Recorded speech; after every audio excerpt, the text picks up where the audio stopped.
जय श्री कृष्ण। दोस्तों, पूर्व श्लोकों में अर्जुन ने अपने दलीलों को सुना दिया, अपना निर्णय बता दिया।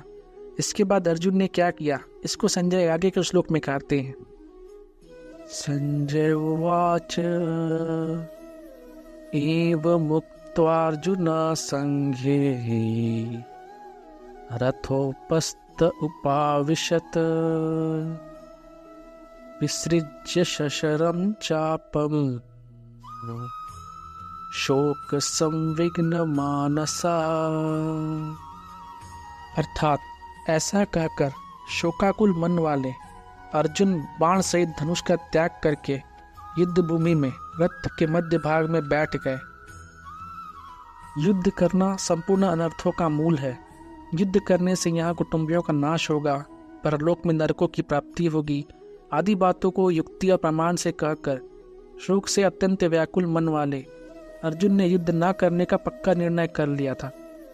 जिस रणभूमि में वे हाथ में धनुष लेकर उत्साह के साथ आए थे, उसी रणभूमि में उन्होंने अपने बाएं हाथ से गांडीव धनुष को और दाएं हाथ से बाण को नीचे रख दिया और स्वयं रथ के मध्य भाग में अर्थात दोनों सेनाओं को देखने के लिए जहाँ रथ खड़े थे वहीं पर शोक मुद्रा में बैठ गए। अर्जुन की ऐसी शोकाकुल अवस्था होने में मुख्य कारण है भगवान का भीष्म और द्रोण के सामने रथ खड़ा करके अर्जुन से कुरुवंशियों को देखने के लिए कहना और उनको देखने के बाद अर्जुन के भीतर छुपे हुए मोह का जागृत होना। मोह के जागृत होने पर अर्जुन कहते हैं कि युद्ध में हमारे कुटुंबी मारे जाएंगे। कुटुंबियों का मरना ही बड़े नुकसान की बात है।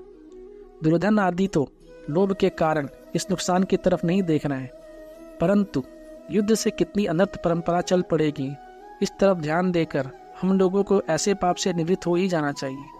हम लोग राज्य और सुख के लोभ से कुल का संहार करने के लिए रणभूमि में खड़े हो गए। यह हमने बड़ी भारी गलती कर दी। अतः युद्ध ना करते हुए शस्त्र रहित होकर मेरे को यदि सामने खड़े हुए योद्धा लोग मार भी दे तो उससे मेरा हित ही होगा। इस तरह अंतःकरण में मोह छा जाने के कारण अर्जुन युद्ध से उपरत होने में एवं अपने मर जाने में भी हित देखते हैं और अंत में उसी मोह के कारण बाण सहित धनुष का त्याग करके विषादमग्न होकर बैठ जाते हैं।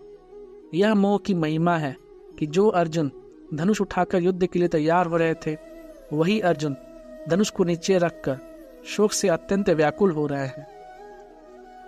ओम तत्सदिति श्रीमद्भगवद गीतासुपनिषत्सु ब्रह्म विद्यायां योगशास्त्रे श्री कृष्ण अर्जुन संवादे अर्जुन विषाद योगो नाम प्रथमो अध्यायः। इस प्रकार ओम तत्सत इन भगवान नामों के उच्चारण पूर्वक ब्रह्म विद्या और योग शास्त्र में श्रीमद् भगवद गीतोपनिषद रूप श्री कृष्ण अर्जुन संवाद में अर्जुन विषाद योग नामक पहला अध्याय पूर्ण हुआ। जय श्री कृष्ण।